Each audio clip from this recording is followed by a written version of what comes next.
I think number one's write like you talk.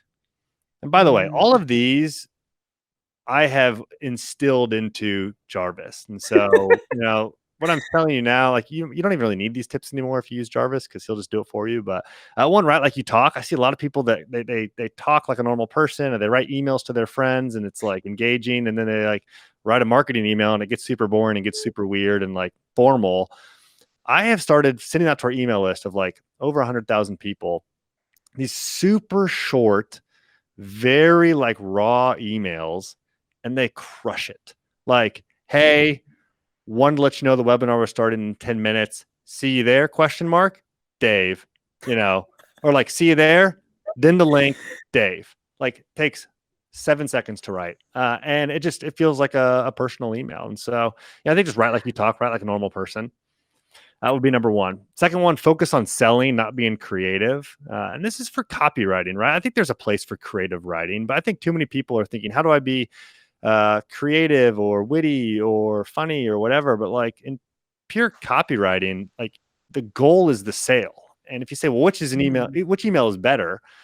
Well, whichever one got the most sales is the better email. I don't care if one, is really great looking or uses, all the great formulas and all that. It's like the sale is the goal and the conversion point is what we're trying to get here. And so I really think like focus on selling in that conversion point.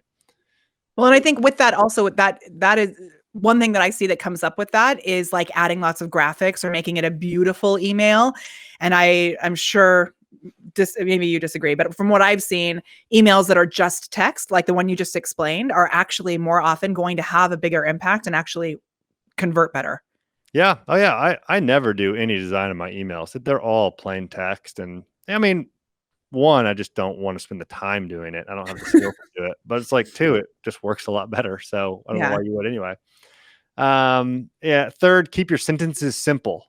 This is kind of my keep it, simple, stupid. But just we do keep it simple, smarty pants around here. Yeah, but just short sentences, choppy sentences. Again, I see some people take it too far. And they try to like, write these super short, it doesn't even flow, but like, short sentences, like you're talking to a fifth grader.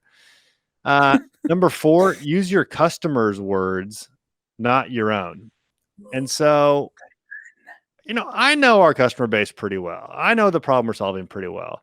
But when I'm writing copy, what I'm still going to do is go pull up G2 Crowd, and I'm going to go find a bunch of reviews of our product. I'm going to read through those. I'm just going to like copy and paste some of that stuff into Jarvis. And so you don't have to have all these original thoughts and ideas. Just if your customer says something, just use that back in the copy, and it's probably going to resonate with a bunch of other customers that are a lot like them. It's easier that way.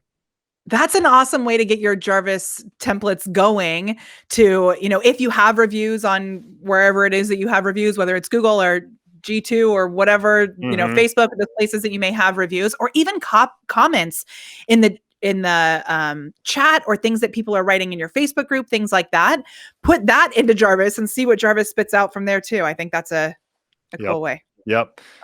Number 5 is to have a point of view. And so I see a lot of people who just write bland stuff. They don't take an opinion. They don't have a side. They're not really saying anything new. But I think particularly like social algorithms they reward points of view, and they reward you saying something that might be a little bit like, you want people to disagree with what you're saying. If like no one's disagreeing with it, then it's not going to like catch anyone's attention here. And so just like pick a point of view and say like, plain text emails are the best thing ever, and you're throwing money down the drain if you're designing out your emails. Like, is that totally true? No, there's probably a place for like design emails. Just kidding. Yeah, but it's like I think it's pretty true, and it's something that I highly recommend. So I just think like you'll get a lot more action if you like pick a point of view. So we've got a big strategy that we use around that here, which I don't know if you're familiar with, but I have a question for you, which is Brussels sprouts, yes or no? Yes. Oh my gosh, there was such a long pause there. I don't know if I can handle that. Yes. What's the right answer? Is it yes? Yes, but this is our secret for engagement, is to ask the question Brussels sprouts, yes or no, on your personal profile on Facebook. And I'm telling you, people go crazy about it. So the correct answer is yes. I would love to know, those of you that are watching, what you think. The correct answer is yes. Well, I live in Austin. It's kind of a foodie city, and Yeah. every restaurant. But now Brussels sprouts, they're like covered in bacon and cream cheese, and they're amazing. So I don't know if I've had like a pure Brussels sprout in a long time. My husband just walked in and he does them in the air fryer. They're real good. Oh, So, that is and good. with grapes for Thanksgiving for the past 2 years, I've made Brussels sprouts with grapes and goat cheese. So good. So That's good. That's good.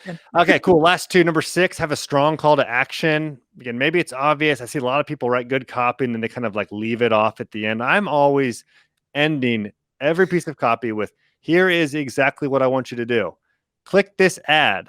On the next page, you will see a place to put your email in. Enter your email, and then you will have the thing I'm talking about here. Or click this email right now and like do that. And so, always have a strong call to action there. And then number 7 is just always use social proof. Obviously, I run a company called Proof, and we're big social proof guys. But like when I don't know what to write, I just screenshot social proof and put it in there. So like any email, like screenshot some customer reaction, or on you look at Conversion AI's homepage. Like click the link Molly shared. It's like 75% just reviews, because like you see all of that and you're just like, great, this is like super compelling. I see a bunch of other people like me have done this. And so even though I can write great copy all day long, I'm still like, I'm not going to be able to write it better than what our customers have written. And so always add in a bunch of reviews to whatever you're writing as well.